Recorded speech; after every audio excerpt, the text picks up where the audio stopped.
हांगसरल्या police आउटपोस्टार आयतारा रातची एक घटना घडली।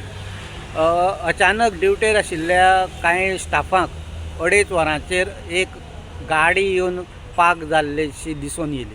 म्हणून कांय स्टाफान वचून जे गाडयेची तपासणी केली तेन्ना ते गाडये मदीं तांकां झाडां कापपाची हत्यारां सांपडलीं।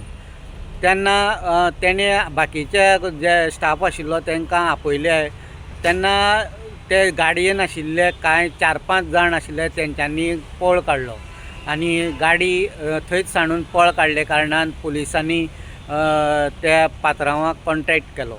तो पात्रांव सांखळेचो आशिल्ल्या कारणान तेणें आयज सकाळीं येवन आपल्या गाडयेची पळोवणी केली आनी पुलिसांक अशें सांगलेलें आसा की कोणी तरी आपल्याली गाडी भाड्यान येल्ली, पूण कित्याक येल्ली ती आपल्याक खबर ना आनी तेजी आतां चवकशी चालू आसा। दुसरें म्हणजे ही गाडी जी ताब्यान घेतलेली आनी जे सामान आशिल्लें तें फोंडा पुलिसांनी आतां केप्यां फॉरेस्टा कडेन दिल्ली आसा।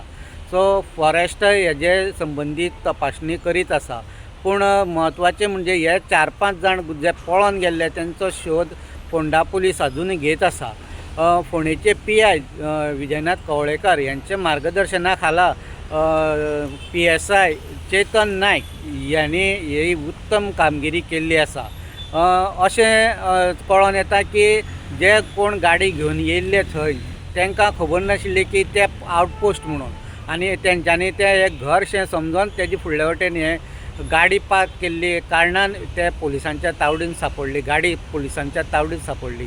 पूण तेंचो जो आतां बेपत्ता आसा तेंचे शोध सुरू आसा। तशेंच केपें फॉरेस्ट ऑफिसरान फोंडे पुलीस स्टेशनार येवन ते ताब्यान घेवन गाडी ताब्यान घेवन तेंच्या गाडयेच्या मालका कडेन बीन चर्चा केल्ली आसा। फोंडेच्यान गोमंतक TV खातीर स्वप्नीश च्यारी।